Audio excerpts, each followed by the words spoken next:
Welcome to the Visionary Chronicles. We have a very special guest on this week's podcast, David Meltzer. David's been a guest across many high-profile media platforms, such as Entrepreneur, TEDx, ESPN, and Forbes, where he's a top 10 speaker. These are just a few of the high-profile outlets David's been a guest on, too many to mention. I've only got him for a short period of time today, so those are the only ones I can mention for now. But I got to tell you, he's got a long list, so we're very privileged to have him on today. So in addition, David also hosts the popular shows Office Hours, The 2-Minute Drill, and is host of the Playbook Podcast. And his life mission, which is very impressive, to empower over 1 billion people to be happy. I love that mission. I'm not sure where you find the time, David, but I'm glad you're committed to these principles. You've impacted so many lives along the way. So I'd like to welcome David Meltzer to the Visionary Chronicles Podcast. David, how are you today? Fantastic. We got this Meltzer combo. We should be able to empower so many people with a vision of their potential. So thanks for having me. Yeah, David and I had a little quick conversation yesterday on our name and how similar it is and how we're missing out on the seltzer side of the business. So we were hoping that we could combine the names and be able to get a little licensing off of that, but no such luck. So again, very privileged to have you on, David. I want to get to some questions, and kind of how I do this, David, is I do a little bit of past, present, business life, and day to day. So we'll get to many of these as we can. I just want it to be an open dialogue and have us talk about this today. And my opening is, I always mention this because I'm a good old German boy, as I'm sure you are. And I grew up in North Dakota. And people often ask me, what does an Eskimo look like? And I said, well, I'm not an Eskimo, but I did grow up in North Dakota. So I'm curious, where did you grow up, and how did that affect who you became? Well, I was born in Akron, Ohio, which had, I think, a great impact on me because my dad left when I was 5, and my mom was a single mom with 5 kids who worked 2 jobs, packed her dinner in a paper bag between the jobs so she could fill up turnstiles at convenience stores with greeting cards just so we could eat. But through my long journey, I realized that people that are from Ohio especially have a different work ethic. They have a different perspective on consistent, persistent pursuit. And maybe it was, the rubber capital of the world at Firestone and the blue collar type of environment that Pittsburgh and Akron had. But I found that, one of the biggest blessings in my life is that I have an Ohio character, and I got to move to San Diego when I was 9, but I lived in Ohio long enough to establish the character and the work ethic that my grandparents and parents had in Ohio, and in a more laid back environment in San Diego, California, I really stood out when it came to consistent, persistent behavior. Yeah, I've got the same, David. I've got that Midwest bloodline, and people often ask me, I says, I wouldn't have traded growing up there for anything. It just instilled these values that to this day I still carry with me, and very fortunate to have. The second follow-up on that real quick, David, is what did you want to become when you were young? It's an interesting question, right? It's easy for me because I thought about it every day from the day my dad left, that I just wanted to be rich. I was a kid who, even in second year of law school, sitting on the end of my bed when my oldest brother passed away while I was in law school with $100,000 of law loans in a recession in the early 90s, sat on my edge of my bed and said, God, if you let me pay off my law loans and become rich enough to buy my mom a house, I will shovel shit with my hands 6 days a week, 12 hours a day, in gratitude. So my only mission was to be rich. And I thought sports was going to be the modality that would make me rich. But I fell back into what my mom believed our biggest strength was, which was education, and went to law school and provided me so many options, opportunities, and touches of favor when I graduated. Yeah, that's awesome. I think we're both have the bloodlines of Midwest, but now we're officially Californians. So it's but we never forget. I'm still a Vikings fan and a Twins fan. So right on. Well, those are good places to be fans of, and I shifted over to the Chargers and the Padres, so I'm in much more pain than you are. But I always tell people Midwest is a great place to be from. Yeah, we get our value for the money, and I say that with the Twins roster all the time. Yeah. value for money. So, but yeah, so that's always a great starting question, David. So the next is kind of getting into the business side, which our listeners love to hear about, is these visionaries in entrepreneurship. I know we have a passion for two things. One is entrepreneurship and the love of sports. And when you look at these visionaries, you know, we talked a little bit about this yesterday, so I'm going to have you follow up on this question. It says, you know, who would you say today is a visionary and why? And for those that didn't hear the answer yesterday, I'm sure you're going to hear it again, which is great. It was a great answer. So, David, who would that be in your life, or who would be a visionary and why? Yeah, well, I said in my life, it was Lee Steinberg, who was the most notable sports agent in the world. They made the movie Jerry Maguire about it, and I was blessed to be the CEO of his company. But I would have been hired to run the most notable sports agency if Lee Steinberg wasn't a visionary. Before anyone thought about sustainable practices, Lee Steinberg created the Sporting Green Alliance. Before anyone had a blog, Lee Steinberg and Steve Young sold a $25 million blog for sports. Most people don't know that. Before anyone saw that, even, he hired the CEO from Samsung, the phone division, that would be me, to be the CEO of a sports agency, even though I wasn't even a certified agent at the time. I had a law degree, played sports in college. So my personal experience with the greatest visionary would be Lee Steinberg. In public, I think the greatest visionary is Elon Musk. And I know we talked about Twitter. People are very short in the way that they see things. One thing about visionaries is they often get into trouble because they see things much longer than other people see them. And I became someone who thinks very, very long. I believe in aggregate effect and compound interest. And Elon Musk is such a long thinker. I know this short-term purchase of Twitter seems to be the first really, really bad move from this visionary. But I'm not counting out the genius of Elon Musk and what he's doing. And we'll see 10 years from now, just like I've seen other people laugh and scoff and make fun of visionaries, eventually they applaud them. Yeah, that's absolutely true. It's those that can see the future while others are doubting it are the ones that break through those barriers and find success somehow. And, you know, I look back on Thomas Edison, where I said, if he would have stopped at 9,999 in the light bulb, we wouldn't have light in our world. So it's an interesting dichotomy with people when they, you know, the risk takers. And the other one I always listen to too is Seth Godin, where he said safe is risky. You know, it's one of those things where entrepreneurs don't have that in their vocabulary.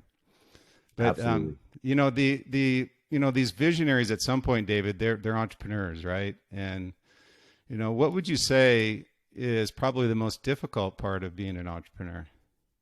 I think rejection. You know, I think other people's opinion and rejection are the two most difficult things, not just from people we don't know, which is hard enough, but there's something called ignorant arrogance that people get confused about. And so out of any profession, entrepreneurs face ignorant arrogance. And ignorant arrogance is easy to take, as I suggested, from the people that you don't know, meaning the haters of the world are just going to laugh at you, scoff at you, and make fun of you. That's easy to take because you know they're ignorant and arrogant. But the ones that are really creating the most resistance in an entrepreneur's life are the people that love us the most. And let me share with you why. And I can only tell you this from my experience of being a parent. I came to this epiphany. I am so much in love with my children that I am more afraid for them than I am for myself. And therefore, I find myself in a perspective of ignorant arrogance out of love, not hate like a hater, but out of love, that I give my kids advice that sucks because I'm afraid for them.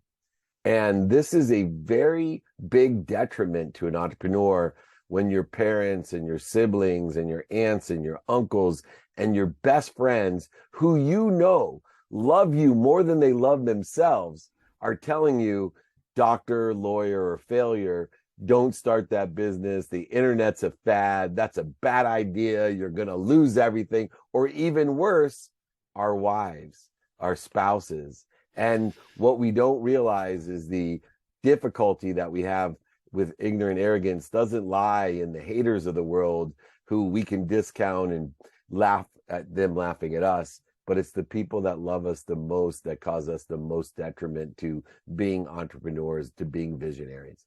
Yeah, that's a great point. You have to have people other than yourself behind you as an entrepreneur. I was one that literally started with nothing. I had a blue collar family and built something out of nothing. And I kind of take offense to some people that loosely use the word entrepreneur when they start with $100 million and make $150 million. There's not a whole lot of risk in that. So that's you're looking at someone that started with nothing, made over 100 million, lost it, and made it back again. Yeah. So I know the value of what you're talking about. Even more impressive, David, and why we have you on the Visionary Chronicles today is to tell that story. So it's a amazing story. One that if wasn't true, you probably wouldn't believe that actually happened. So I always tell people, if I knew what I had to go through in order to get to where I am today, I'm not sure I'd have the nerve and the nerve, like just the energy to do it. But we, as entrepreneurs, we don't know what it's going to take. Yeah. So somehow we just keep going in that Midwest attitude. We'll just keep going. Yeah, I'm sure you've gone through it. And my wife laughs at me all the time. She says, I've got a lot of dog years on me from being an entrepreneur. It's like for every 5 in a regular business, the entrepreneurs, it's like 10 or 20. So it's, sure. You age really quickly. Guaranteed. Hey, so on that, David, just a quick answer to this one. They ask me this all the time, and I think it's kind of an interesting one. It says, if you could have dinner with one person, dead or alive, who would it be? Jesus Christ, no doubt. Yeah, for sure. It would solve so many problems. Yep. You and I have that in common, so that's a great thing to have in common. The next thing is what I call kind of life, and you talked about family, you talked about the support that they've given you over the years, and having that Midwest upbringing, I'm sure from your parents is, what's the most important lesson you've learned in life? Ask for help. I know it's not one that a lot of people talk about, but people ask me, how the hell do you lose over $100 million? Because I thought that I had to do it myself. I didn't realize that true humility comes from asking for help of others, finding people who sit in a situation you want to be in and asking them for help. Good. Very, very good and concise and useful answer. So here's a couple others, quick ones. What is your biggest passion? Oh, kindness. Yeah, by far. Good. It's simple, just kindness. I'm passionate about being kind and teaching other people to be kind.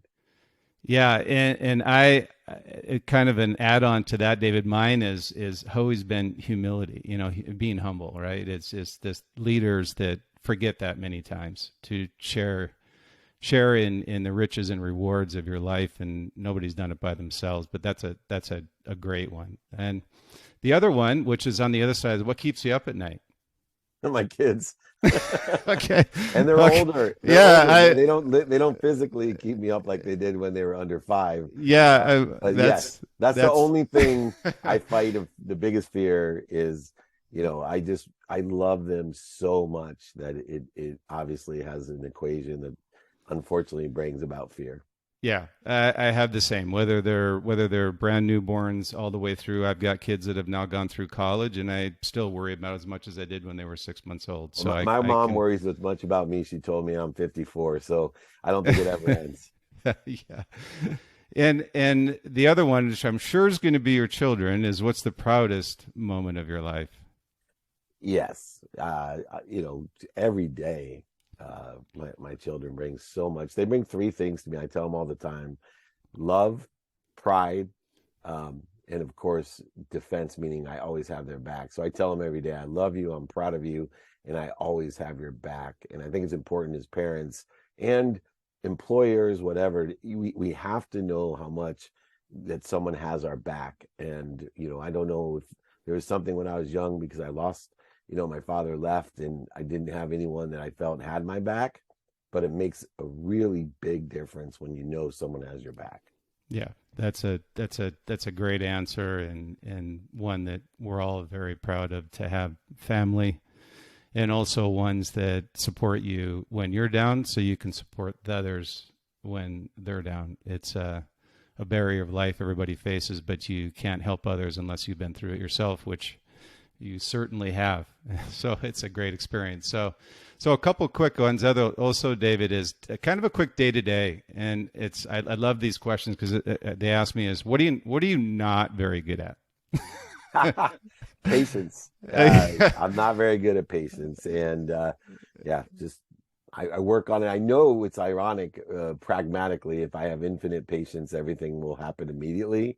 But I just can't practice what I preach. Yeah, we've all been there. And what's your favorite book? Two books. So Think and Grow Rich, Okay. Napoleon Hill, I read every day, and A Course in Miracles, I read every day as well. So those are the two books that I read every single day. Good. I know for me, I've got my bookshelf of a couple hundred books, and they asked me that question, and I really got to think that one out. So, but those are two great ones that I have on my shelf as well. So I reflect on those all the time. And so, hey, on the podcast, I know you've got the Playbook Podcast. And the question is, what made you want to create the Playbook Podcast? Gary V. So I had a radio show, and 6 years ago, Super Bowl, he said, Dave, you need to have a podcast of all these amazing people. You're the Napoleon Hill of podcasting. You're the only one that can bring thousands of the spirits of excellence, and you're such a great interviewer. You got to do this. And I was like, dude, this is 6 years ago. There's way too many podcasts. I'm too late to the game. There's 200,000 podcasts there were at the time. And he said, Dave, you don't get it. You got to do this for me. Trust me. And so I said, who could I not trust? If Gary Vee's telling me I have to do a podcast, then I started doing them every Tuesday, and now I do 10 a week. I do an entrepreneur one and a sports and entertainment one called The Playbook, and we are over 1,400 episodes in 6 years. Wow. And you get no sleep at night. I have an unwinding routine. I great recovery and access. Another great piece of advice for people to make sure they go to sleep every night to recover and access the information to plateau and grow and accelerate every day. Yeah. And I know Gary's very persuasive, so I'm sure you probably couldn't have turned him down on that one. So no.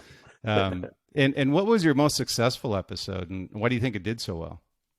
Wow. So I'm not even sure what let me tell you, I do know when did it stick out in your mind? Yeah, the second most downloaded one. So I've had everyone from Deepak Chopra to Sadhguru, Tillman Fertitta, Jerry Jones. I have Cameron Diaz, Dan Aykroyd, Gary V, Rob Dyrdek, Bill, anyone you can mention I've had. But the one guy that has the most is Mike Moosberger.